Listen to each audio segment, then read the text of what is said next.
তো আজকে আপনাদের সবাইকে আবারও আমাদের এই বাংলাদেশ পুলিশের প্রথম ট্রিক্স ভিত্তিক অনলাইন প্ল্যাটফর্মের পদোন্নতির যেই আপনাদের চ্যালেঞ্জ যেই বেচটা আছে পদোন্নতির চ্যালেঞ্জ বেচ 2026 আপনারা এই বেচের সবাই কিন্তু সক্রিয় সদস্য। আপনাদের সবাইকেই আমি স্বাগত জানাচ্ছি। সেই সাথে আজকের ক্লাসে আমাদের পরম করুণাময় সৃষ্টিকর্তার অশেষ কৃপায় আমরা সবাই একত্রিত হতে পেরেছি। সৃষ্টিকর্তা যেন আমাদের প্রত্যেকের জ্ঞান অনেক বেশি সমৃদ্ধ করে দেয়, বাড়িয়ে দেয় এবং আমাদের সামনের পথ চলাকে অনেক বেশি সহজ করে দেয়। এই কামনা করে আমরা আমাদের আজকের ক্লাসের বিষয়বস্তু শুরু করতে যাচ্ছি। আপনারা ইতোমধ্যে 1861 সালের 5 নং যে পুলিশ আইন আছে, এই পুলিশ আইনের 2টা ক্লাসের সারমর্ম গত ক্লাসেই আপনারা পেয়ে গেছেন। ওখানে আমরা 1 থেকে 24 ধারা পর্যন্ত বিস্তারিতভাবে মাত্র 4টা ট্রিক্সের মাধ্যমে উপস্থাপন করেছি। ওই গত ক্লাসের বিষয়বস্তু আমরা আজকে জাস্ট 5 মিনিটে রিভিশন দিয়ে আমরা আজকের ক্লাসের যে বিষয়বস্তু আপনাদের যেই যে ক্লাসটা এই ক্লাস তৃতীয় ক্লাস এই তৃতীয় ক্লাসের বিষয়বস্তু আপনাদের 25 থেকে 33 ধারা বিস্তারিতভাবে আলোচনা করে বোর্ডের উপস্থাপন করে আপনাদেরকে বোঝানো হবে। আপনারা আশা করি খুব সহজভাবে গতকালকের ক্লাসের ন্যায় আজকেও খুব সহজভাবে চমৎকারভাবে ট্রিক্সের মাধ্যমে বিষয়গুলা আয়ত্ত করতে সক্ষম হবেন। তাহলে আমরা গতকালকের ক্লাসের বিষয়বস্তুগুলা একটু 1 থেকে 24 ধারা বিষয়বস্তুগুলা একটু রিভিউ করি জাস্ট 5 মিনিট সময় নিয়ে সবাই রিভিশন হয়ে যাক। আমরা এই পুলিশ আইনটা পড়ার জন্য সর্বপ্রথম আমরা বলছি যে 1861 সালের 5 নং পুলিশ আইন এটা আমরা লিখব। এখন এই আইনের যে অতীত ইতিহাস আছে এই অতীত ইতিহাসটা জাস্ট শুধু কিওয়ার্ডের মাধ্যমে আমি শেষ করে চলে যাচ্ছি। এখানে একটা জাস্ট ট্রিক্স আমি বলছিলাম। একটা ট্রিক্সের মাধ্যমে 8টা পয়েন্ট আপনি মনে রাখতে পারবেন। সেটা আমি বলছিলাম পলি বিদ্রোহে শাসন ও আইন কাঠামোর ভিত্তিতে দারোগা ও কোতোয়াল নীতিগত দেশ গড়ে। এইখানেই মূলত 8টা পয়েন্ট নিহিত আছে। এই 8টা পয়েন্টের মধ্যে আমাদের পুলিশ শব্দের অর্থ কিন্তু রাজকর্মচারী। এই কথাটা আমি আপনাদের বলছিলাম। এই অষ্টাদশ শতাব্দীতে মানে সিপাহী বিদ্রোহ হয়েছিল এবং ওই ইংল্যান্ডের একজন ভদ্রলোক যিনি আমাদের স্যার রবার্ট পিল নামে পরিচিত উনি পুলিশ বাহিনী আধুনিক পুলিশ বাহিনী গঠন করছিল 1829 সালে। পরবর্তীতে সিপাহী বিদ্রোহ হওয়ার পরে আমাদের এই বর্তমান 1857 সালে সিপাহী বিদ্রোহ ছিল, ভারতে শাসনভার গ্রহণ করছিল ব্রিটিশরা।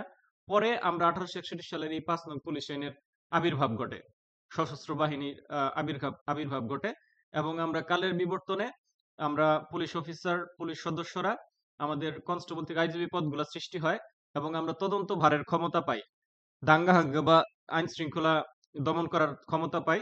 আমাদের রাজনৈতিক সরকারের সাথেও সংযুক্ত করা হয়। রাজনৈতিক সরকারও আমাদেরকে ব্যবহার করে। এতে করে রাজনৈতিক সরকারের ভাবমূর্তি ক্ষুণ্ণ হয়। আমাদেরও ইমেজ সংকটে আমরা ভুগি।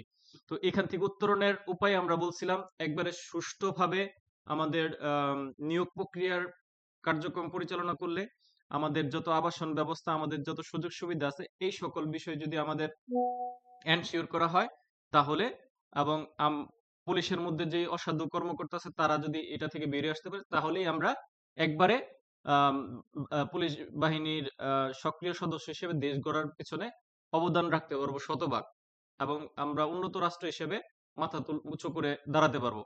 এটা ছিল আমাদের প্রাথমিক আলোচনা।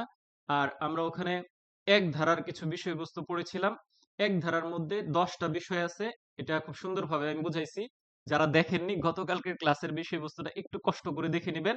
ওইটা আপনাদের যে রেকর্ডিং সেক্রেট যে গ্রুপ আছে ওই গ্রুপের মধ্যে দেওয়া আছে। আমি কথার মাঝে বা পড়ানোর মাঝে একটা কথা বলে নিই, ওই রেকর্ডিং গ্রুপ বা সেক্রেট গ্রুপে দয়া করে কেউ কোনো লাইক করবেন না, কমেন্ট করবেন না।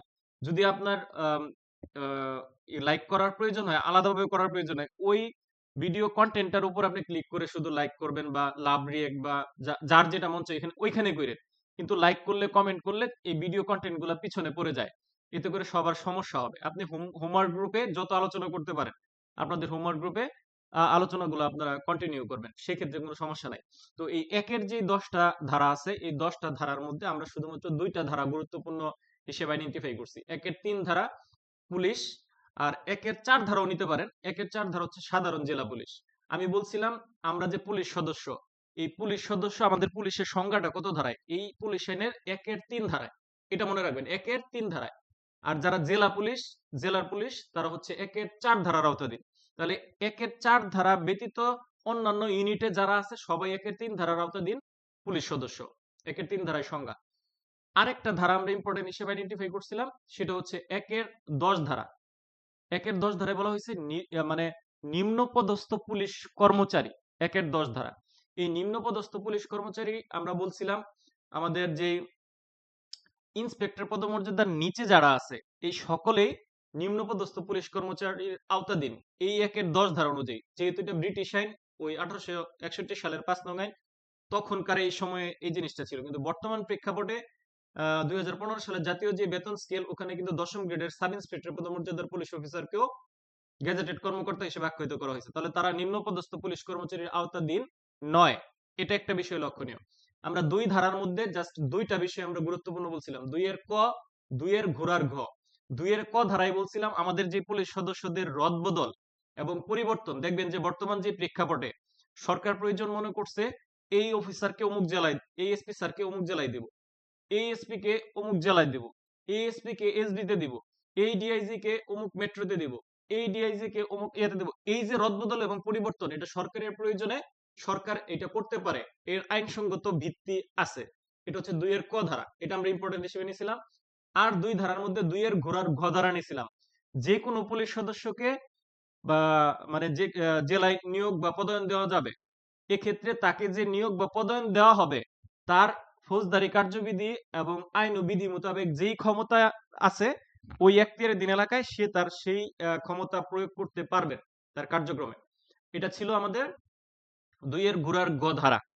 এরপরে আমরা চলে আসছিলাম 3 ধারা। এগুলো ইম্পর্টেন্ট না, এগুলো জাস্ট জানার জন্য, এখান থেকে এমসিকিউ সেট হইতে পারে। 3 ধারায় বলা হয়েছে তত্ত্বাবধান। এই তত্ত্বাবধান বলতে আমরা বুঝাইছিলাম যে এই সরকার আমাদের যে পুলিশি কর্মকাণ্ড আছে, আমরা যে ধরনের কার্যক্রম পরিচালনা করি, এই সকল কর্মকাণ্ড তত্ত্বাবধান করবে কে ভাই? সরকার। এবং সরকারের ক্ষমতাপ্রাপ্ত বা দায়িত্বরত যে ব্যক্তি থাকবে উনি স্বরাষ্ট্রমন্ত্রী হইতে পারে, সরকারের ক্ষমতাপ্রাপ্ত, সরকারের ক্ষমতাপ্রাপ্ত আইজিপি হইতে পারে, সরকারের ক্ষমতাপ্রাপ্ত অতিরিক্ত আইজিপি হইতে পারে, সরকারের ক্ষমতাপ্রাপ্ত ডিআইজি, এডিশনাল ডিআইজি, এসপি পদমর্যাদার যে কোনো পুলিশ অফিসার হইতে পারে।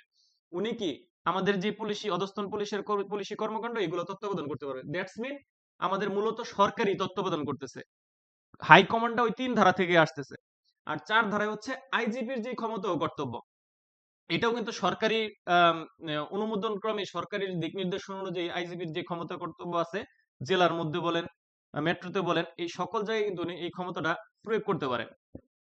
আর 4-এর ক ধারায় অতিরিক্ত আইজিপি, যে স্থলাভিষিক্তর যে বিষয়টা বলছিলাম, আইজিপি যে কাজটা করতে পারে, অতিরিক্ত আইজিপি কে গুরুত্বপূর্ণ ইউনিটে দিয়ে সরকার মনে করলে তাকে দিয়েও সেই কাজটা করাইতে পারবেন। মানে 4-এর ক এর অতিরিক্ত আইজিপির যে বিষয়টা। আর 5 ধারার বিষয়টা আমরা পড়ছিলাম, এটা হচ্ছে ওই আইজিপি মহোদয়ের যে ক্ষমতা, প্রশাসনিক যে ক্ষমতা, উনি ম্যাজিস্ট্রেটের যে পাওয়ার আছে, ক্ষমতা আছে, এই ম্যাজিস্ট্রেসি কার্যক্রম উনি পরিচালনা করতে পারবেন ক্ষেত্র বিশেষে বাংলাদেশের যে কোনো জায়গায়। এটার সাথে আমরা পুলিশ আইনের আম, মানে ফৌজদারি কার্যবিধির 5 ধারার সাথে এবং পুলিশ রেগুলেশনের এই পুলিশ অফিসার যে এই ক্ষমতা প্রয়োগ করতে পারবে এটা 35-এর খ বিধির মধ্যে বর্ণিত আছে, এটা আমরা পড়ছিলাম। 6 ধারা বাতিল। তারপরে 7 ধারায় আমরা শাস্তি পড়ছিলাম, লঘুদণ্ড, গুরুদণ্ড। এখানে এখানে আমরা 2টা ট্রিক পড়ছিলাম। গুরুদণ্ডের জন্য পড়ছিলাম হচ্ছে রণদিয়া হচ্ছে 4টা, আর হচ্ছে রণ ব্যতীত পদাবলী একটা, আর রণদিয়া হচ্ছে 4টা, 5টা গুরুদণ্ড আছে। আর আর ওই যে আরো 4টা বদিয়া আছে, ক খ গ ঘ, এটা মনে ট্রিক্সটা দেখে নিন। আর হচ্ছে লঘুদণ্ড দিয়ে আমরা পড়ছিলাম সতীকে আটক বা নজরবন্দি রাখা হয়। সতীকে কেন আটক বা নজরবন্দি রাখা হয়? অতিরিক্ত ড্রিল ও ফিটিং ডিউটি করানোর জন্য। এটা একটা ট্রিক্সের মাধ্যমে লঘুদণ্ড 5 প্রকারের, সেটা আমরা পড়ছিলাম। তারপরে এই এখানে আমরা ওই যে ডিসমিস, ডিসচার্জ, লঘুদণ্ড, গুরুদণ্ডের পার্থক্য, তারপর সাসপেনশন কখন বৈধ হয়, এই বিষয়গুলো এখানে আলোচনা করছিলাম 7 ধারায়। 8 ধারায় নিয়োগপত্র এবং সার্টিফিকেট সম্পর্কিত বিষয়ে আলোচনা করছিলাম। আর 9 ধারায় করছিলাম 2 মাস আগে আবেদন করতে হবে চাকরি থেকে ইস্তফা বা অবসর নিতে হলে। 10 ধারায় আপনি এই চাকরিতে নিযুক্ত থেকে যে কাজের জন্য নিয়োজিত করা হয়েছে সেই কাজ ব্যতীত অন্য কোনো কাজে বা ব্যবসায় আপনি নিয়োজিত হতে পারবেন না। এই 10 ধারা আবার পেনাল কোডের 168 ধারায় শাস্তি আছে যদি আপনি হন এই বিধান লঙ্ঘন করেন। আর 110 ধারায় এই বিষয়ে বর্ণনা করা হয়েছে 110 বিধিতে, পুলিশ রেগুলেশন পিআরবিতে। আর 11 ধারা বাতিল। 12 ধারায় বলা হয়েছে আমাদের আইজিপি স্যার আমাদের যে সরকারের অনুমোদন ক্রমে আমাদের পুলিশ বাহিনী গঠন, পুলিশ বাহিনী নিয়োগ, পুলিশ বাহিনীর যে বিভিন্ন শ্রেণী বিভাগ, তারপরে পুলিশের পোশাক পরিচ্ছদ, তারপরে পুলিশের আবাসন ব্যবস্থা সহ পুলিশের সকল ধরনের সুযোগ সুবিধার পরিবর্ধন, পরিমার্জন, সংশোধন, বিয়োজন সকল কিছু এই 12 ধারার ক্ষমতা বলে করতে পারেন। 13 থেকে 16 ধারায় আমরা অতিরিক্ত পুলিশ সম্পর্কে পড়ছিলাম। অতিরিক্ত পুলিশ পুলিশ সুপার, জেলার পুলিশ সুপার এবং আইজিপি মহোদয় যেই জায়গায় প্রয়োজন সেই জায়গায় নিয়োগ করতে পারে। এখানে রেলওয়ে রক্ষী বাহিনীকেও প্রয়োজনে কাজে লাগাইতে পারে পুলিশ বাহিনীতে গেজেট প্রকাশের মাধ্যমে। এখানে দুর্যোগপূর্ণ এলাকার কথাও বলা হয়েছে, তারা দুর্যোগপূর্ণ এলাকায় ক্ষতিগ্রস্ত ব্যক্তি ক্ষতিপূরণ পাওয়ার কথাও এখানে বলা হয়েছে। এক্ষেত্রে ক্ষতিপূরণ পাওয়ার ক্ষেত্রে জেলা ম্যাজিস্ট্রেটের কাছে আবেদন করতে হবে, কিন্তু দেওয়ানি মামলা করার বিধান নাই। এই 13 থেকে 16 মধ্যে এটা পড়ছিলেন। 17 থেকে 20 মধ্যে আপনারা পড়ছিলেন স্পেশাল ম্যাজিস্ট্রেট। স্পেশাল ম্যাজিস্ট্রেট হচ্ছে ওই যে এলাকায় ঝামেলাগুলা সৃষ্টি হচ্ছে, গন্ডগোল হচ্ছে, আইন শৃঙ্খলা বিঘ্ন হচ্ছে এবং চোরাচালান প্রতিরোধে 1952 সালে যে চোরাচালান প্রতিরোধ আইন আছে, এই আইন অনুযায়ী যে অপরাধগুলো সংঘটিত হচ্ছে ওইখানে ওই অপরাধগুলো নিবারণ করার জন্য, প্রতিরোধ করার জন্য ওই এলাকার স্থানীয় বাসিন্দাদের মধ্যে থেকে নিয়োগ দেওয়া হয় যে পুলিশকে গেজেট প্রকাশের মধ্যে, তাকে স্পেশাল পুলিশ বলে। এখানে 17 থেকে 20 ধারায় বলা হয়েছে এবং এই স্পেশাল পুলিশের ক্ষমতা ওই সাধারণ জেলা পুলিশের যে ক্ষমতা আছে আইন ও বিধি মোতাবেক তারাও সেটা প্রাপ্য হবেন। আর তাদের শাস্তির বিধানও আছে। 19 ধারায় কিন্তু তাদের শাস্তির বিধান আছে 50 টাকা জরিমানা তৎকালীন সময় তাদের বিধান লঙ্ঘন করলে, যে শর্ত দেওয়া হয়েছে সেই শর্ত লঙ্ঘন করলে। আর 20 ধারায় বলা হয়েছে তাদের যতটুকু ক্ষমতা দেওয়া হয়েছে তার অতিরিক্ত ক্ষমতা তারা প্রয়োগ করতে পারবে না। এটা হচ্ছে আমাদের 20 ধারায়। তাহলে স্পেশাল পুলিশ শেষ। 21 ধারা বাতিল। 22 ধারা বলা হয়েছে পুলিশ সদস্যকে কি 24 ঘন্টার জন্য নিয়োজিত থাকতে হবে, মানে 24 ঘন্টার জন্য নিয়োজিত থাকবে, অন ডিউটি, কর্তব্যরত অবস্থায় থাকবে। আর 23 ধারা হচ্ছে পুলিশের দায়িত্ব কর্তব্য। এখানে বইপক্ষ, নিবি, অবিগ্রে আর জমজ, এটা দিয়ে আমরা পুলিশের দায়িত্ব কর্তব্য বিস্তারিত পড়ছিলাম। এটা আপনারা আগের ভিডিওটা দেখে নেবেন, তাহলে আমার বিশ্বাস যে আপনাদের আর এই সমস্যাগুলো ক্রিয়েট হবে না, এগুলো আবার রিভিশন হয়ে যাবে। এখন আমরা আমাদের আজকের মূল আলোচনায় যাচ্ছি। আমার মনে হয় আমি গতকালকে ক্লাসের বিষয়বস্তুগুলো আপনাদের রিভিশন দেওয়াইতে পেরেছি। এখন আমাদের আজকের ক্লাসের বিষয়বস্তু আমরা আলোচনা করব। আপনারা গতকালকের ক্লাসের বিষয়বস্তু ক্লিয়ার ভাবে বুঝতে পেরেছেন কিনা একটু কুইক রেসপন্স করেন, কারণ আমার এখানে দেখছিলাম একটু বেজে বেজে আসছিল। আচ্ছা, থ্যাংক ইউ। তাহলে গতকালকে ক্লাসের বিষয়বস্তু সবার ক্লিয়ার হয়ে গেছে। আজকের ক্লাসটা এত বেশি সময় লাগবে না, অল্প সময়ের মধ্যে আপনাদের আজকের ক্লাসটা কভার হয়ে যাবে। সবাই তাহলে এখন মনোযোগ দেন আমাদের আজকের ক্লাসের বিষয়বস্তুতে।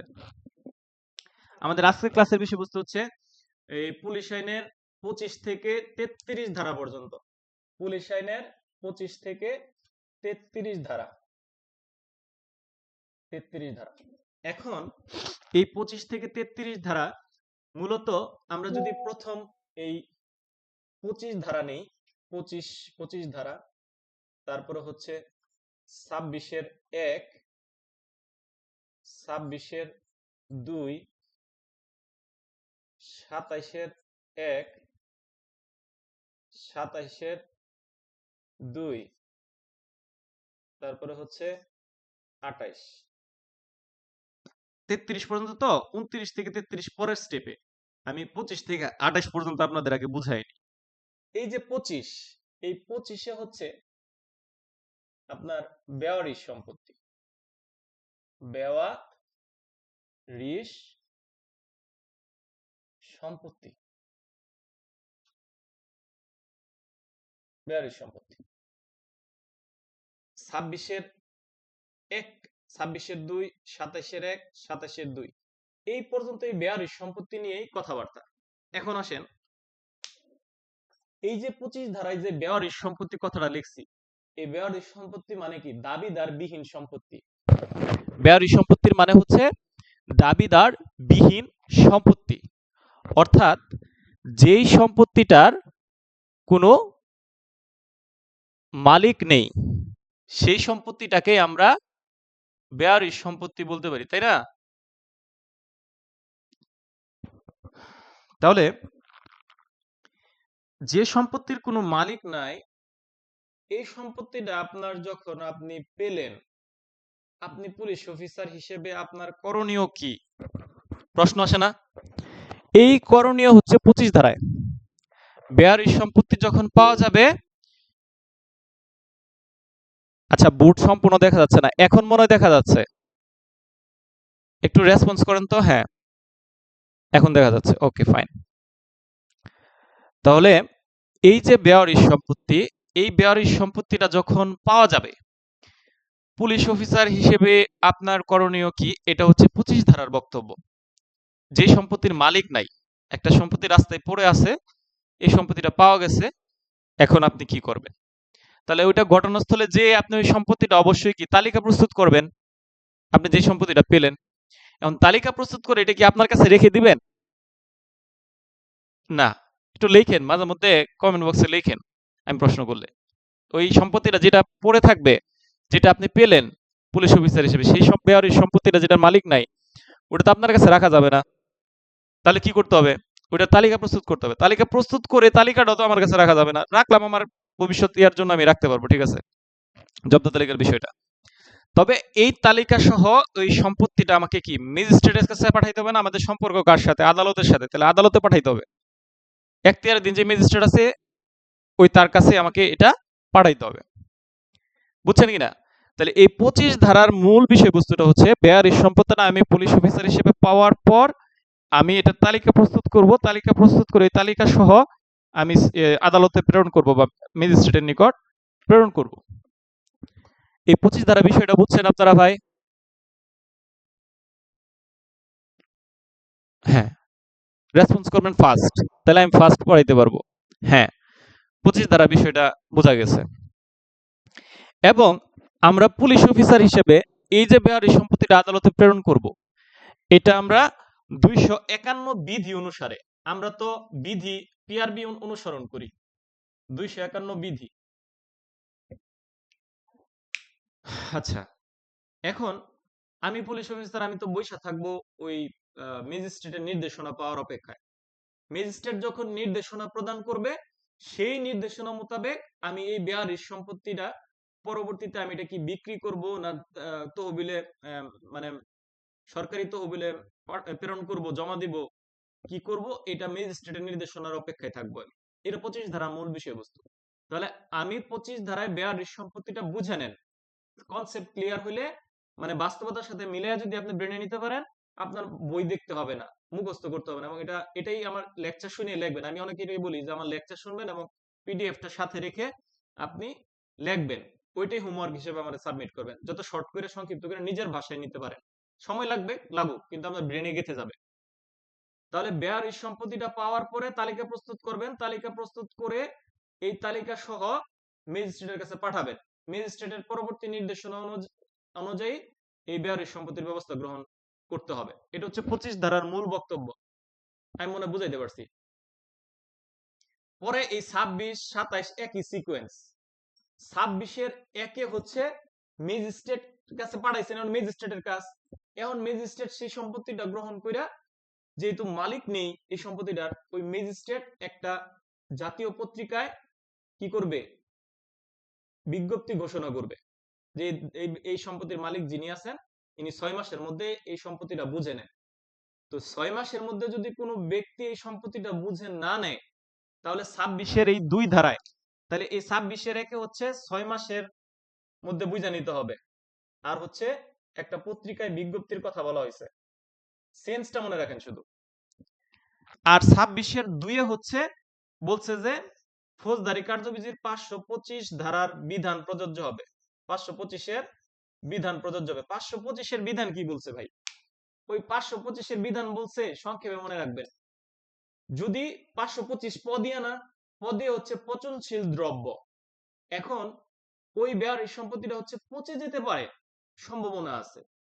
তাহলে সেক্ষেত্রে পচে গেলে এটা তো অর্থহীন হয়ে পড়বে, এটা রাষ্ট্রের কোনো লাভ হবে না। যদি এটা পচনশীল দ্রব্য হয় এবং নির্ধারিত সময়ের মধ্যে না আসে, তখন ম্যাজিস্ট্রেট কিন্তু আদেশ দিতে পারে যে ভাই তুমি সম্পত্তিটা বিক্রি করে ফেলো। বিক্রি করে এটা তো আমার পকেটে পড়তে পারবো না, আমি এই সম্পত্তির টাকাটা রাষ্ট্রীয় কোষাগারে বা সরকারি যে তহবিল আছে তহবিলে আমি জমা দিতে পারবো। আর যদি পচনশীল না হয় তাহলে এই যে 27-এর 1 ধারা অনুযায়ী এবং 2 ধারা অনুযায়ী যদি ওই সম্পত্তিটা বিক্রি করা না যায় সেক্ষেত্রে উক্ত ব্যক্তি যদি আসে তাহলে তার সম্পত্তিটা তাকে আমরা বুঝাই দিতে পারবো, ঠিক কিনা? তাহলে মূল সেন্সটা হচ্ছে বা যদি ব্যক্তি না আসে সেই সম্পত্তির 27-এর 1-2 এর মূল বক্তব্য হচ্ছে সেই সম্পত্তিটা রাষ্ট্রীয় যে কোষাগার আছে, রাষ্ট্রীয় যে তহবিল আছে সেই তহবিলে জমা দিয়ে দিব। আমি কি বুঝাইতে পারছি ভাই?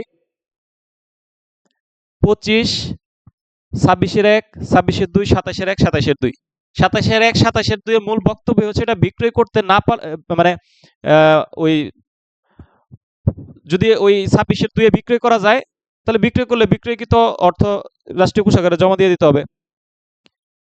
আর নির্ধারিত সময়ের মধ্যে আসলে তারা বুঝায় দেওয়ার বিষয় তো আছেই। আর যদি এটা বিক্রয় না করতে পারেন 6 মাস অতিক্রান্ত হয়ে গেলে এটা পরবর্তী ম্যাজিস্ট্রেটের নির্দেশনার অপেক্ষায় থাকতে হবে। সেটা কি করতে হবে? ম্যাজিস্ট্রেট যেভাবে বলবে সেভাবে আমি কার্যক্রম পরিচালনা করব। তাহলে এখান থেকে একটা প্রশ্ন আসবে, বেয়ারি সম্পত্তি পাওয়া গেলে সেক্ষেত্রে পুলিশ অফিসার হিসেবে করণীয় কি?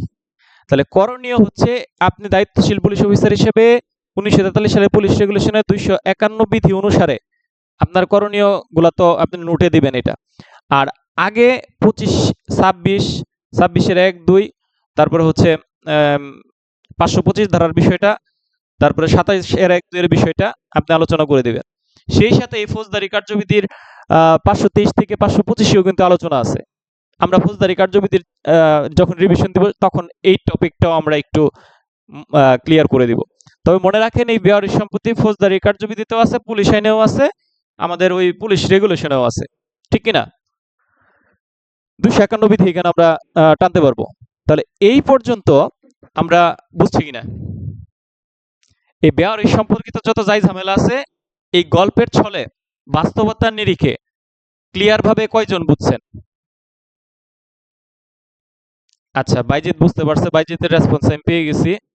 হ্যাঁ, মোটামুটি। তাহলে প্রশ্ন যাই আসুক আপনি মনে রাখবেন এই বেয়ারি সম্পর্কিত যাই ঝামেলা পুলিশ আইন অনুযায়ী 25 থেকে 27 ধারা। কত ভাই? 25 থেকে 27। তাহলে এই 25 থেকে 27 ধারার বিষয়বস্তু আমাদের ক্লিয়ার। আমার মনে হয় এখানে আর বোঝানোর কিছু নাই। এখন আসেন ওই 28 ধারাটা একটু বুঝাইয়া পরে আমরা আমাদের দ্বিতীয় স্টেপে চলে যাব। 28 ধারায় বলা হয়েছে ওই যে আমরা যে ডি স্টোর থেকে যে বিভিন্ন মালামাল ইস্যু করি, ঠিক আছে? ওই মালামাল ইস্যু করি, এই ইস্যুকৃত মালামাল গুলা কি ডিউটি শেষে আমাদের জমা দেওয়া লাগে না? জমা দিতে হবে। বা অস্ত্রাগার থেকে অস্ত্র ইস্যু করলে অস্ত্র কি জমা দেওয়া লাগে না? জমা দিতে হবে। এগুলা নিজের কাছে রাখা যাবে না। ওইটা এই 28 ধারার বিধান অনুযায়ী কিন্তু পুলিশ একটা বলে দিছে যে এই 28 ধারা অনুযায়ী আমরা যেটা ইস্যু করবো সেটা আমাদের দিয়ে দিতে হবে। আর আমরা এমনি নরমালি যে নিয়োগপত্র বা সার্টিফিকেটের যে বিষয়, জরিমানা অমান্য করার যে বিষয়, এই সংক্রান্ত বিষয় আমাদের যদি চাকরি থেকে যদি আমরা কোনো কারণে অবসান ঘটে, বরখাস্ত বা চাকরি থেকে অপসারণে আমাদের দোষ ত্রুটির জন্য তদন্তকালীন বিষয়ের কারণে আমরা যদি চাকরি থেকে অপসারণ ঘটে তাহলে আমার পোশাক পরিচ্ছদ থেকে শুরু করে এভরিথিং সবকিছুই কিন্তু অস্ত্র শস্ত্র বা যে বিষয়গুলো ইস্যু করছি সকল কিছুই কিন্তু আমাকে জমা দিয়ে দিতে হবে। আবার আইডি কার্ড, এভরিথিং, নিয়োগপত্র, সার্টিফিকেট। তাহলে এই 28 ধারার বিষয়বস্তু আমি মনে হয় আপনাদের বুঝাইতে পেরেছি। তাহলে 28 ধারাটা নরমালি এই 28 ধারার সাথে কিন্তু 8 ধারারও কানেকশন আছে, আমি বলছিলাম আপনাদের, মনে আছে হয়তো।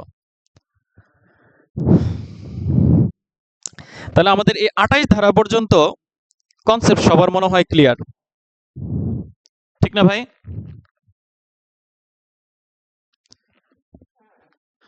এখন আসেন 29 ধারা।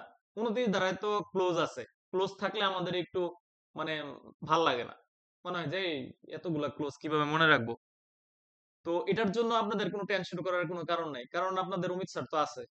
যেই জায়গায় কঠিন, যেই জায়গায় ট্রিকি, সেই জায়গায় অমিত স্যার আপনাদের জন্য মানে ঢাল হয়ে দাঁড়াবে, আপনাদের ছায়া হয়ে দাঁড়াবে। এটা নিঃসন্দেহে মনে রাখবেন।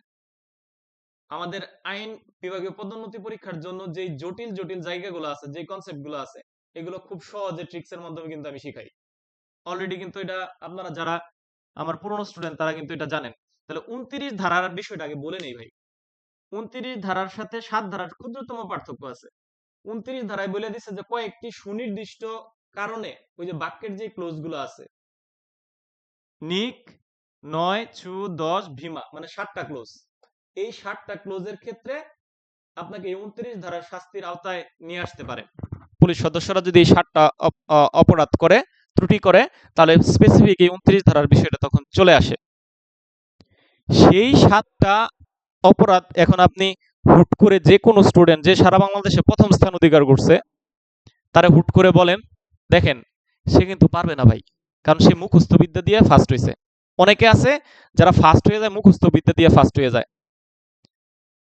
আবার অনেকে আছে কৌশলের মাধ্যমে ফার্স্ট হয়। যারা কৌশলের মাধ্যমে ফার্স্ট সেকেন্ড থার্ড হয় তাদের শিক্ষাটা লং টার্মে থাকে। তো আমি চেষ্টা করি আপনাদেরকে কৌশলের মাধ্যমে শেখানোর জন্য। এখন দেখেন আপনি কৌশলে কিভাবে শিখতে পারবেন, অর্থাৎ কয়েকটা সুনির্দিষ্ট যে অভিযোগ আছে, এই 7টা অভিযোগ 29 ধারায়, 29 ধারা, কত ধারা আমরা আলোচনা করব? 29 ধারা, 29 ধারা। এখানে ট্রিক আছে, আমরা এর আগে আরো ট্রিক আলোচনা করছিলাম না, 4টা ট্রিক, এটা 5 নাম্বার ট্রিক দিলাম। এই 5 নাম্বার ট্রিকে শুধু মনে রাখবেন নিক, 9, ছু, 10, ভি, মা।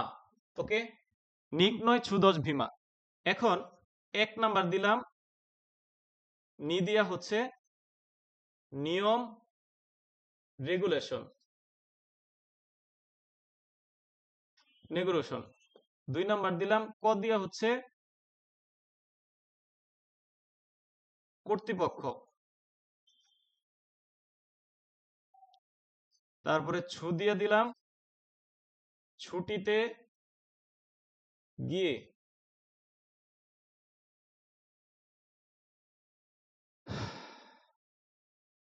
না সরি, 9টা, এখানে 9টা আগে হবে, 3-এ হবে 9, এটা হবে 4, আর নিচে হবে 5, ছুটিতে গিয়ে হচ্ছে 5। নিক, 9, ছু, 10, ভীমা। ছু এটা হচ্ছে 10 ধারার বিধান, এটা হচ্ছে 9 ধারার বিধান 3 নম্বর ক্লোজে। 5 নম্বর ক্লোজে 10 ধারার বিধান। 6 নম্বর ক্লোজে ভিতে হচ্ছে ভীরুতা। তারপরে সবার শেষ যে 7 নম্বর ক্লোজ, এখানে লেখা যাবে, সমস্যা নাই। মাতে হচ্ছে মারপিট। এখন দেখেন খুব ইজি হয়ে গেছে আপনাদের। নিক, 9, ছু, 10, ভীমা, ঠিক কিনা? নিতে হচ্ছে নিয়ম, রেগুলেশন, তারপরে এই কতে হচ্ছে কর্তৃপক্ষ, 9তে হচ্ছে 9 ধারার বিধান, ছুতে হচ্ছে ছুটিতে গিয়ে, 10তে হচ্ছে 10 ধারার বিধান, ভিতে হচ্ছে ভীরুতা, মাতে হচ্ছে মারপিট। এখন বাক্যগুলা গুছাই দেই, আপনার শোন করি। এই যে 9 ধারার যে সরি এই 29 ধারার যে বিষয়বস্তু, নিক, 9, ছু, 10, ভীমা। এখন দেখেন নিতে হচ্ছে নিয়ম, রেগুলেশন অমান্য করা, অর্থাৎ ঊর্ধ্বতন কর্তৃপক্ষ কর্তৃক প্রদত্ত যে নিয়ম রেগুলেশন আছে ওই নিয়ম রেগুলেশন অমান্য করলে এই 29 ধারার আওতাধীন সুনির্দিষ্ট অপরাধের কথা বলা হয়েছে। আর কতে হচ্ছে ঊর্ধ্বতন কর্তৃপক্ষের বৈধ আদেশ যদি আপনি পালন না করেন তাহলেও এই এটা কিন্তু দায়িত্ব কর্তব্য হচ্ছে 23 ধারায় পালন করা, আর পালন না করলে কিন্তু 29 ধারায় চলে আসবে। এটা হচ্ছে 2 নম্বর ক্লোজ। 3 নম্বর ক্লোজে বলছে 9 ধারার বিধান। 9 ধারার বিধান ওই যে 2 মাস আগে আপনাকে আবেদন করতে হবে, চাকরি থেকে ইস্তফা বা অবসর নিতে হলে। আর ছুতে হচ্ছে ছুটিতে গিয়ে, নিক 9, ছু, ছুতে হচ্ছে ছুটিতে গিয়ে যদি আপনি যুক্তিসঙ্গত কারণে কর্মস্থলে হাজির না হন, মানে অতিবাস করেন যদি, মূলত এটাই আমরা বুঝি অতিবাস, যুক্তিসঙ্গত কারণে হাজির না হলে তাহলে আপনার বিরুদ্ধে এই 29 ধারায় ব্যবস্থা গ্রহণ করতে পারবে। তারপরে এই 10 হচ্ছে 10 ধারার বিধান। আপনি এই পুলিশের কাজে নিয়োজিত থেকে যদি অন্য কোনো কাজে নিজেকে ইনভলভ করেন তাহলে আপনার এই ব্যবসা বাণিজ্য করতে পারবে না বলে দিচ্ছে, তাহলে আপনার এই 10 ধারার বিধান লঙ্ঘন করা, এই 29 ধারা আপনার বিরুদ্ধে ব্যবস্থা গ্রহণ করা যাবে।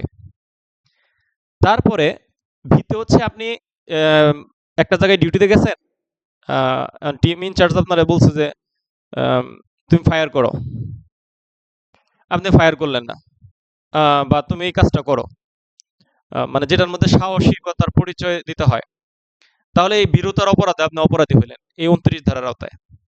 তাহলে এটা হচ্ছে 6 নাম্বার ক্লোজ। আর 7 নাম্বার ক্লোজ হচ্ছে মারপিট। আপনি পুলিশ হেফাজতে আসামিকে নিয়ে আসছেন, এখন আসামিকে মারপিট করছেন, মারধর করছেন, এটার কারণে আপনার এই বিরুদ্ধে 29 ধারায় ব্যবস্থা গ্রহণ করা যাবে। তাহলে সুনির্দিষ্ট যে কয়েকটা অভিযোগ, তাহলে আপনার বিরুদ্ধে এই 7টা ক্লোজের যদি অভিযোগ আনা হয়, তাহলেই আপনার বিরুদ্ধে এই 29 ধারার ব্যবস্থা গ্রহণ করা যাবে। আর সেই অভিযোগগুলা একটা কৌশলে মনে রাখবেন, নিক 9 ছু 10 ভি মা। ওকে ভাই, আমি ক্লিয়ার ভাবে বুঝাইতে পারছি? নিক 9 ছু 10 ভি মা। Okay fine. এই তো আমার ক্লাসের সব স্টুডেন্টই এই 29 ধারার বিষয়বস্তু ক্লিয়ার ভাবে বুঝে গেছে। এখন শেষে একটা বিষয় বলে রাখি, এখন আপনি পুলিশ সদস্য এই 29 ধারায় সুনির্দিষ্ট এই 7টা ক্লোজের আওতায় অপরাধ করছেন, এক্ষেত্রে আপনাকে ম্যাজিস্ট্রেটের নিকট প্রেরণ করা যাবে। আপনাকে ম্যাজিস্ট্রেটের নিকট প্রেরণ করতে পারবে পুলিশ সদস্য আপনি যেহেতু। এবং আপনার বিরুদ্ধে আপনার যদি অর্থদণ্ডের কথা চিন্তা করেন, 3 মাসের বেতন সমপরিমাণ বেতন জরিমানা করতে পারবে। ইভেন 3 মাস সশ্রম বিনাশ্রম কারাদণ্ড সহ উভয় দণ্ডের বিধান আপনার বিরুদ্ধে কর্তৃপক্ষ জায়েজ করতে পারবে। কি 29 ধারার বিষয়বস্তু আমরা বুঝছি ভাই? Concept clear? Thank you very much. বাহ, ভাইজি তো আজকে খুব ভালো বুঝতেছে, একেবারে লাভ রিয়েক্ট দিয়ে একেবারে কঠিন অবস্থা। ধন্যবাদ। ভালো লাগলে, ভালোবাসলে ভালোবাসা পাওয়া যায়, ভালোবাসা দিলে ভালোবাসা পাওয়া যায়, কখনো বৃথা যায় না। আচ্ছা, যাই হোক, এখন তাহলে আমরা এই 29 ধারার বিষয়বস্তুটা বুঝতে পারছি। 29 ধারা আমরা 23 ধারার শেষে দিয়ে যেমন একটা বিষয় শিখছিলাম যমজ দিয়া, ঠিক তদ্রূপ 29 ধারার শেষে আমাদের একটা বিষয় শিখতে হবে। সেটা আমরা বলে দিচ্ছি যে 3 মাস সমপরিমাণ বেতন বা 3 মাসের আপনার সশ্রম বা বিনাশ্রম কারাদণ্ড সহ উভয় দণ্ডের বিধান আপনার এই সুনির্দিষ্ট এই 7টা অপরাধের জন্য আপনার জন্য বরাদ্দ থাকবে, এবং আপনাকে ম্যাজিস্ট্রেটের কাছেও পাঠাইতে পারবে। এটা আলাদাভাবে একটু মনে রাখবেন। এখন আমরা আলোচনা করব হচ্ছে 30 ধারা নিয়ে। এই 30 ধারা নিয়ে অনেকের অনেক গবেষণা, অনেক রিসার্চ, অনেকের অনেক দ্বিমত, তর্ক বিতর্ক আছে। আজকের পর থেকে এই 30 ধারা নিয়ে আমার ক্লাসের স্টুডেন্টের কোনো দ্বিমত থাকবে না, এবং অন্য সবাইকে তারা এটা বুঝাইতে পারবে এবং তারা মাস্টার হয়ে যাবে, এটা আমার বিশ্বাস।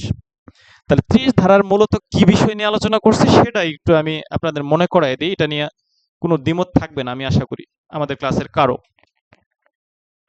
30 ধারা, তাই তো? 30 ধারা, এই 30 ধারায় বলা হয়েছে আপনার শোভাযাত্রা, শোভাযাত্রা,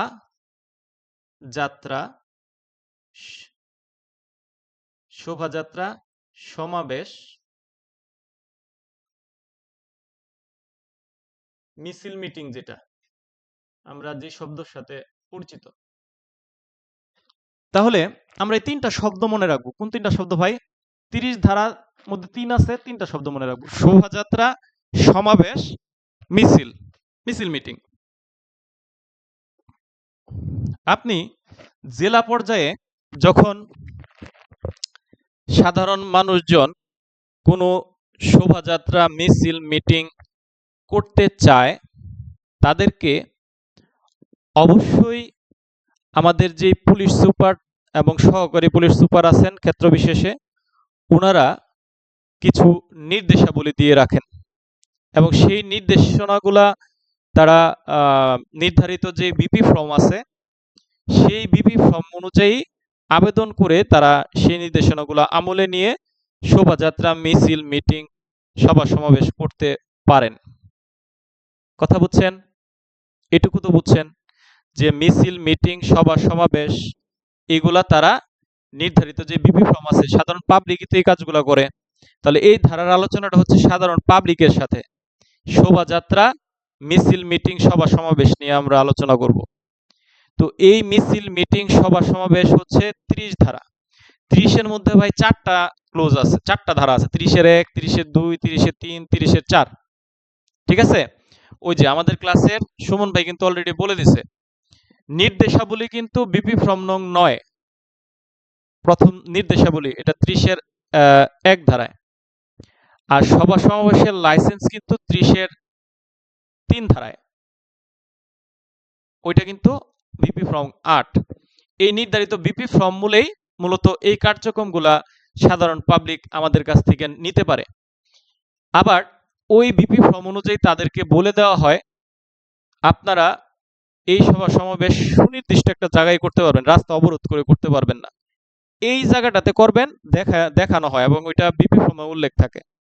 এটা জেলা পর্যায়ের কথা বলতেছি। এর ব্যত্যয় কিন্তু আপনারা ঘটাতে পারবেন না। তাহলে যদি আপনারা ঘটান তাহলে আমরা এটাকে কিন্তু বৈধ সমাবেশ বলবো না, আমরা এটাকে অবৈধ সমাবেশ বলবো, অবৈধ জনতা বলবো, বৈধ জনতা বলবো না। তাহলে এই যে 30-এর ধারার 1, 2, 3 এবং আপনি গান বাজনা কোথায় করবেন, কোন রাস্তা দিয়ে যেতে পারবেন, কোন রাস্তা দিয়ে যেতে পারবেন না, কোন রেস্ট্রিকশন আছে আপনার আইনগত, সেটা আপনি জেনেই এই অনুমতিটা নিছেন আর এই শর্তগুলা আপনি জেনে নিছেন। তাহলে এই 30-এর 1, 2, 3, 4-এ মূলত এই কথাগুলা বলা হয়েছে। তো এইগুলা যাতে এলোমেলো না লাগে এই জন্য আমি একবারে এইগুলা পড়াই দিই যে তাহলে বৈধ সমাবেশটা এখানে কিন্তু মূলত বৈধ সমাবেশ কিভাবে হয়েছে এটা জানার বিষয়। 30 ধারায় হচ্ছে এই কার্যক্রমের মাধ্যমে 8 এবং 9 নাম্বার যে বিপি ফর্ম আছে, এই বিপি ফর্ম মূলে যে সকল শর্তাদি দেওয়া হয়েছে, তাদেরকে যেগুলো বলা হয়েছে এগুলো অনুযায়ী যেই সভা সমাবেশ মিছিল মিটিং এ তারা আগমন ঘটাইছে এবং তাদের নাম ঠিকানা সহ কিন্তু তাদের আবেদন করছে প্রত্যেকে, তাহলে প্রত্যেকেই কিন্তু এটা শর্ত লঙ্ঘন করলে দায়ী থাকবে। তার নাম ঠিকানা কিন্তু আমাদের কাছে আছে, আমাদের পুলিশের কাছে। এটা আমি জেলা পর্যায়ের কথা বলতেছি। তাহলে এক্ষেত্রে এটা নিয়ন্ত্রণ করতে পারে জেলার পুলিশ সুপার এবং সহকারী পুলিশ সুপার নিয়ন্ত্রণ করতে পারে 30 ধারায়।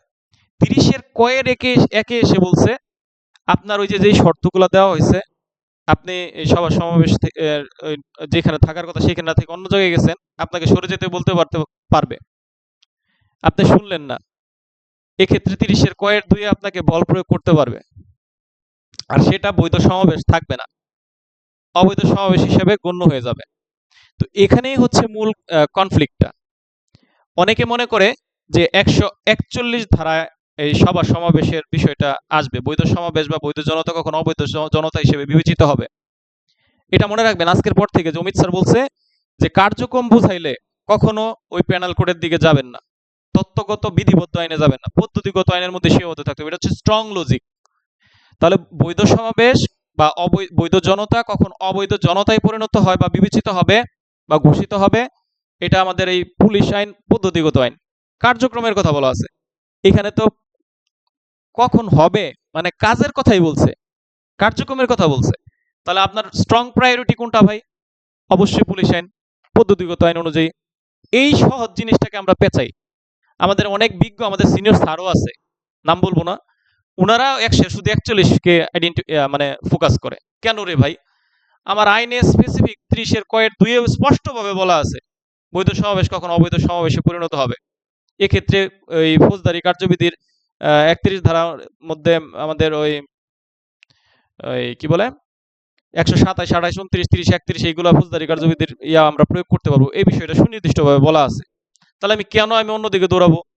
হ্যাঁ, তবে আইনি সমাবেশ যেটা ছিল, যেটা বেআইনি মানে আইনি সমাবেশের যেটা বেআইনি সমাবেশ হিসেবে পরিণত হতে পারে, এই কথাটা বলা হয়েছে ওই 141 ধারার পেনাল কোডের ব্যাখ্যামূলক অংশে, ভাষ্যের ব্যাখ্যামূলক অংশে। ভাষ্য আছে না, ভাষ্যের ব্যাখ্যামূলক অংশে, এটা নোটে আপনি বলে দিবেন। আপনার এটা নোটে বলতে তো সমস্যা নাই, কিন্তু বিবেচিত হবে, ঘোষিত হবে অবৈধ সমাবেশ হিসেবে, এটা তো সুস্পষ্টভাবে বলা আছে আপনার ইয়াতে, পুলিশ আইনে। আমি কেন পেনাল কোডে আগে টানবো? আমার টানতে হবে পুলিশ আইন আগে। এবং ওই 30 ধারা অনেকে বলে এটা তো পুলিশ অফিসার কি কি করবে, করণীয় পুলিশ অফিসার এটা বলছে। না রে ভাই, 30 ধারা শুধু এটা বলছে এখানে? ওই পাবলিকরা কি কি করবে, তাদের প্রসিডিউর কি, এই সকল শর্ত সকল কিছু মিলেই তো বৈধ সমাবেশ হয়েছে। তারা তাদের কার্যক্রম তো এখানে নিহিত আছে নাকি? একটা ওই লজিক দিয়ে সেটা বসে থাকলে হবে? আইন তো যুক্তির বাইরে না, যুক্তির ভিতরে। তাহলে আপনার এখানে স্ট্রং লজিক যেটাতে খাটে সেটা না দিয়ে আপনি শুধু 141 গাইবেন। এটা নিয়ে আমার ব্যাচমেট আছে, ব্যাচমেটদের সাথে ইয়া হয়েছে, কোন স্যারে পড়াইছে এটাই সঠিক, আর আমাদেরটা ভুল। পরে আমি হাতে কলমে দেখাই দিছি, ভাষ্যটা খুলো, ভাষ্যের ব্যাখ্যামূলক অংশে যাও, যেয়ে দেখো ওইখানে হতে পারে। তাহলে তুমি হতে পারে আগে দিবা না বিবেচিত হবে আগে দিবা? আপনার একজন কমেন্ট বক্সে লেখেন কোনটা আগে দিবে, বিবেচিত হবে না হতে পারে।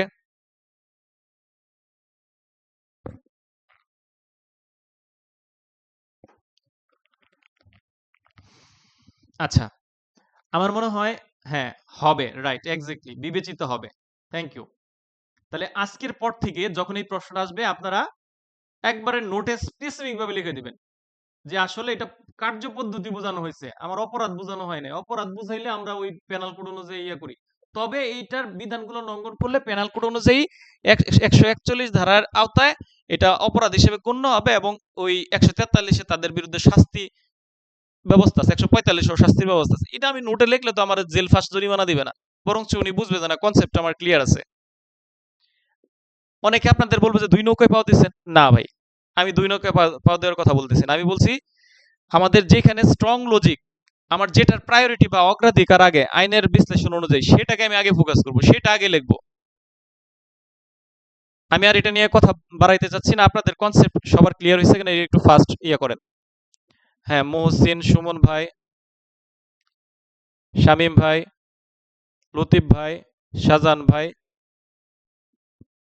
আচ্ছা, মোটামুটি আমার বিশ্বাস সবারই কনসেপ্ট ক্লিয়ার হয়েছে। তারপরেও যদি ক্লিয়ার না হয়, কেউ কেউ একটু স্লো লার্নার থাকতে পারেন, আপনারা ক্লাসের ভিডিও রেকর্ডটা আবার একটু কাইন্ডলি কষ্ট করে দেখে নেবেন, তাহলে আর আপনাদের কোনো কিন্তু থাকবে না। আমরা এখন 30 ধারার বিষয়বস্তু শেষ। 30-এ শর্ট হাইফেন কয়ের 1, কয়ের 2 এগুলো তো শেষ। এগুলো কয়ের 1-এর সাথে 142, কয়ের 2 এর সাথে 143 পুলিশ রেগুলেশন, আর ফৌজদারি কার্যবিধি 127, 30 শর্ট হাইফেন কয়ের 1-এর সাথে। অর্থাৎ 30-এর পরে আমরা কিন্তু 30 শর্ট হাইফেন কয়ের 1, 30 শর্ট হাইফেন কয়ের 2 এইগুলো আলোচনা আমাদের শেষ। আর এখানে কিন্তু 4টা 30-এর 1 থেকে 4 পর্যন্ত এই বিষয়বস্তুগুলো কিন্তু এখানে আলোচনা করে ফেলেছি। এখন আমরা আলোচনা করব 31 ধারা, 32 ধারা, 33 ধারা। এটা একবার সিম্পল। এই 31 ধারায় বলা হয়েছে এই যে আগের যে বিষয়গুলা 30 ধারার 30-এর 3 এবং 30-এর কয়ের যে বিষয়গুলা করছে, এই অপরাধগুলো করছে, এই অপরাধগুলো করার কারণে তাদের প্রত্যেকের কাছ থেকে কিন্তু 200 টাকা পর্যন্ত জরিমানা আরোপ করতে পারবে, আদায় করতে পারবে কর্তৃপক্ষ। মানে জরিমানার বিধান আছে এখানে কিন্তু সুস্পষ্ট বলা হয়েছে। আর ওই 28 ধারায় কিন্তু 6 মাসের কারাদণ্ডের কথা কিন্তু বলা হয়েছে। আর ওইখানে 2 টাকা না 200 টাকা জরিমানা, এটা একটু দেখে নিন, এটা এমসিকিউ আসে অনেক সময়। কোনো কোনো বইয়ে 2 টাকা আছে, 200 টাকা আছে। ওই 28 ধারার ওটা একটু দেখে নেবেন। তো 31 ধারা আমার মনে হয় আপনারা বুঝতে পারছেন। আর 32 ধারা, ও এখানে আবার পূর্ববর্তী যে ধারাগুলো আছে, পূর্ববর্তী 3টা ধারার কথা বলা হয়েছে। 31 ধারায় পূর্ববর্তী কয়টা ধারা? 3টা ধারা। তাহলে পূর্ববর্তী 3টা ধারা যদি আপনি হিসাব করেন, 30, 30-এর শর্ট হাইফেন ক, 30-এর শর্ট হাইফেন ক এর 1 আর ক এর 2, এই 3টা ধারার ক্ষেত্রে বলা হয়েছে জরিমানার কথাটা। আর এইখানে বলা হয়েছে পূর্ববর্তী 4টি ধারা। তাহলে 31 ধারা সহ এই সকল ধারার ক্ষেত্রে জরিমানার কথা বলা হয়েছে। এই জরিমানা, সশ্রম বিনাশ্রম কারাদণ্ডের কথা এই 32 ধারায়, 31 এবং 32 ধারায় বলা হয়েছে। তো এটা নিয়ে কোনো ডাউট নাই। কারো কোনো ডাউট আছে ভাই? 31 ধারা হচ্ছে পূর্ববর্তী 3টা, আগের যে 3টা ধারা, আর 32 ধারা হচ্ছে আগের 4টা ধারা। আমি কি বুঝাইতে পারছি? 31, 32, ওকে। এখন আসেন 33। 33-এর মধ্যে দেখেন তোর মতো আছে। তোর মতো পরিপন্থী শব্দটাও কি তোর মতো আছে না? পরিপন্থী, পরিপন্থী। তাহলে 33 ধারাটা শুধুমাত্র পরিপন্থী মনে রাখবেন। আমাদের কাজ কাদের সাথে? ম্যাজিস্ট্রেটের সাথে। তাহলে আমাদের পুলিশ সুপারের যেই ক্ষমতা আছে, বা সহকারী পুলিশ সুপারের যেই ক্ষমতা আছে জেলার, তার ক্ষমতা সে প্রয়োগ করতে পারবে, এবং ওই ম্যাজিস্ট্রেটের ক্ষমতা ম্যাজিস্ট্রেট প্রয়োগ করতে পারবে আমাদের সাথে। উনি তো আমাদের সহায়ক হিসেবেই কাজ করবেন ক্ষেত্র বিশেষে। তো উনার ক্ষমতা এবং আমাদের ক্ষমতা, জেলা ম্যাজিস্ট্রেটের ক্ষমতা সংরক্ষণ নিয়ন্ত্রণ একই থাকবে, আর তাদের ক্ষমতা তাদের জায়গায় থাকবে। এটা আমাদের উভয়ের ক্ষেত্রে কোনো পরিপন্থী হবে না। তবে ক্ষেত্র বিশেষে যখন ওই সহকারী পুলিশ সুপার না থাকে, থানার অফিসার ইনচার্জ না থাকে, শুধুমাত্র একজন সাব ইন্সপেক্টর পদমর্যাদা থাকে, বা এএসআই পদমর্যাদার এসআই সশস্ত্র বা এসআই সশস্ত্র থাকে ইনচার্জ বা নায়ক থাকে, সেক্ষেত্রে ফায়ারিং এর প্রশ্ন ওঠে। তখন এই ফায়ারিং এর প্রশ্ন যখন ওঠে, তখন কিন্তু ওই আহ, একজন ম্যাজিস্ট্রেট যখন ঘটনাস্থলে উপস্থিত থাকে, ওনার অনুমতি ছাড়া কোনো অবস্থাতেই কিন্তু ফায়ার করা যাবে না। অর্থাৎ তাদের ক্ষমতার সাথে আমাদের ক্ষমতা পরিপন্থী হবে না। তখন এসপি স্যার বলতে পারবে না যে আমি ছিলাম না, আপনি অনুমতি দিয়ে দিলেন ফায়ার করার, এরকম বলা যাবে না। এইরকম পরিপন্থী বিষয় এই ধারা বা এই আইনে কাভার করে না। আমি কি বুঝাইতে পারছি আপনাদের? ৩৩ ধারা পরিপন্থী বিষয়টা পুলিশ সুপারের সাথে ম্যাজিস্ট্রেটের যে পরিপন্থী যে কার্যকলাপ আছে, এই কার্যকলাপের সেন্সটাই এখানে মূলত বোঝানো হয়েছে। তো আসলে এই ছিল আপনাদের আজকের ক্লাস। আমি চেষ্টা করেছি গতকালকের ক্লাসটাও শর্টের মধ্যে রিভিশন দিয়ে আমাদের আজকের ক্লাসের বিষয়বস্তুগুলো খুব সুন্দরভাবে আপনাদের বোধগম্য করে বোঝানোর জন্য। আমি বারবার বলি, আমার ক্লাসগুলা খুবই সহজ সরল সাবলীল ভাষা এবং ট্রিক্সের মাধ্যমে উপস্থাপন করা হয়। আপনারা এই ক্লাসের বিষয়বস্তুগুলা, এই ভিডিও রেকর্ডগুলা, আমি কিন্তু আপনাদের চাইতে খুব বেশি পরিশ্রম করে এই ভিডিও রেকর্ডগুলা আবার এডিট করে আবার আপনাদের জন্য গুছিয়ে আমি আপনাদের রেকর্ডিং গ্রুপে দেই। তো আপনাদের দায়িত্বর জায়গা অবশ্যই সেই রেকর্ডগুলা, যেহেতু আপনারা সবাই সম্মানিত আমার কাছে পড়েন, সেই রেকর্ডগুলো আবার দেখা। যারা দেখেন না তারা নিজের কাছে নিজেই দেখবেন, দায়বদ্ধ থাকবেন। পরীক্ষার সময় যখন কাছে আসবে, আপনার কাছে তখন মনে হবে যে না, স্যার তো আমাদের অনেক বেশি গাইড করছে, অনেক বেশি আমাদের নিয়ন্ত্রণে রাখার চেষ্টা করছে, বরঞ্চ আমি আমার অস্থির মনটাকে স্থির করতে পারি নাই, এটার দায়বদ্ধতা স্যারের উপর যায় না। এই বিষয়গুলো তখন কিন্তু আপনার মধ্যে অপরাধ বোধ হিসেবে কাজ করবে। আমি চাই না আমার ক্লাসের কোনো ছাত্রছাত্রীর এই অপরাধ বোধটা সৃষ্টি হোক। আমার ক্লাসের মূল উদ্দেশ্যই আমি এই বছর যতগুলা স্টুডেন্ট, আমি কিন্তু প্রতি মাসে কিন্তু ছাঁটাই করি স্টুডেন্ট। এর আগের বার কিন্তু 12-13 জন ছাঁটাই করছি। এই মাসেও হয়তোবা আমি আমার ইচ্ছা না থাকা সত্ত্বেও আমি কিছু কিছু স্টুডেন্ট ছাঁটাই করে ফেলবো। কারণ আমি আমি আমার নিজের কাছে আমি কমিটেড যে আমি এবছর যতগুলা স্টুডেন্ট পড়াবো, ঠিক ততগুলা স্টুডেন্টই সফলতার সাথে বাংলাদেশের সেরা সেরা মেধা তালিকায় থাকবে এবং তারা প্রমোশন নিশ্চিত পাবেই পাবেই পাবে। এটা আমার আত্মবিশ্বাস এবং আমার দূরদর্শিতা চিন্তা ভাবনার বহিঃপ্রকাশ। আপনাদের মাধ্যমেই আমি এটা ঘটাবো। যেহেতু আমি অতীত যেই অভিজ্ঞতা, বিগত 2 বছর যাবত আমার যাত্রা শুরু, সেখান থেকে আমি এই জিনিসটা উপলব্ধি করছি। এবং আমাদের ক্লাসে বিশ্বাস করেন প্রায় 20-25 জন স্টুডেন্ট আছে, ওরা খুবই ভালো স্টুডেন্ট।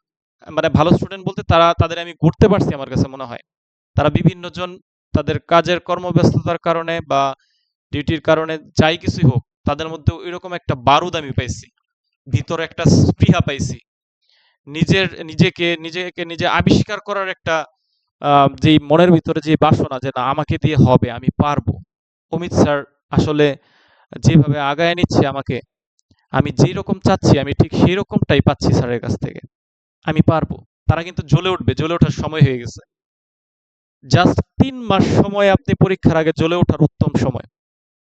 দেখবেন এই 3 মাসই পরীক্ষার আগের মূল পড়াশোনা। আমি কিন্তু এখন আপনাদের গড়ে নিছি, এই 3 মাস পড়িয়ে আমি আপনাদের গড়ে নিছি। এই 3 মাসে আমি যা পড়িয়েছি, অর্থাৎ এই মাসে তো রেলওয়ে আইন আর ডিএমপি অধ্যাদেশ, এই পুলিশ আইনের সাথে পড়াইতে গেলে 2টা আইনও পড়া লাগে। এই 3টা আইন শেষ করে আমি যখন ফৌজদারি কার্য মানে একবারে জিরো থেকে আবার যখন ওই যে আগের পড়াগুলো রিভিশন দিব, দেখবেন প্রত্যেকে বারুদ হয়ে আসবে, প্রত্যেকেই কামব্যাক করবে। যারা ওই ভিতরের যে স্পৃহাটা, প্রত্যেকেই কামব্যাক করবে। এটা আমি ট্রাস্ট করি, আমার একবারে মনের ভেতর থেকে অন্তর থেকে আমি ট্রাস্ট করি, এবং সেটা বাস্তব হবে। আপনারা জাস্ট এই ধৈর্য ধরে এই পর্যন্ত লেগেছিলেন, এই শেষের 3 মাসটা একটু লেগে থাকেন, আপনার ভিতরে আপনি আমূল পরিবর্তন দেখতে পারবেন।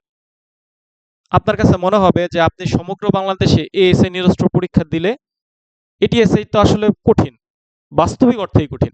এটিএসআই আপনি 50-এর ভিতর ঢোকা সো টাফ, আপনাকে সেই লেভেলে পড়াশোনা করে ঢুকতে হবে। বাট আপনি এএসআই নিরস্ত্র দিলে আপনার র্যাঙ্ক নিশ্চিত হয়ে যাবে, আপনাকে যেভাবে প্রিপেয়ার করা হয়েছে। আমি কিন্তু এএসআই নিরস্ত্র দেওয়ার জন্য আপনাকে উৎসাহিত করতেছি না। যারা মাইন্ড সেট আপ করছেন এটিএসআই দিবেন, তারা এটিএসআই দেন, আমার কোনো আপত্তি নাই। তবে আমি বলতেছি যে আসলেই এএসআই নিরস্ত্র হওয়া কিন্তু খুব ইজি, আমার কাছে বললে অন্তত পক্ষে। আমি বিশ্বাস রাখি, মনে প্রাণে বিশ্বাস করি। আর যারা এটিএসআই টিএসআই, আমাদের ক্লাসে টিএসআই এর মাত্র আমাদের সবচেয়ে সিনিয়র আমাদের ওই তরিকুল স্যারই আছেন, আরেকজন যুক্ত হয়েছেন উনি মনে হয়। আমি আপনাদের বলছি যে আমি কিন্তু অতিরিক্ত কোনো স্টুডেন্ট রাখবো না, না, না। যারা দেখবো যে হবে না ভাই, আমি বলে দেবো ভাই আপনাকে দিয়ে হবে না ভাই, I am sorry for that, I am extremely sorry for that, remove করে দিব। তো আজকের মতো আমি আমার ক্লাসের বিষয়বস্তু এখানেই শেষ করলাম, সমাপ্তি ঘোষণা করলাম। পরবর্তী ক্লাসের আমন্ত্রণ জানিয়ে আপনাদের সবার সুস্বাস্থ্য কামনা করে সবাইকে এখানে ধন্যবাদ জ্ঞাপন করে ক্লাসের বিষয়বস্তু শেষ করলাম। সবাই খুব বেশি ভালো থাকবেন, সুস্থ থাকবেন। আরেকটা বিষয়, আপনারা অবশ্যই হোমওয়ার্ক সাবমিট করবেন।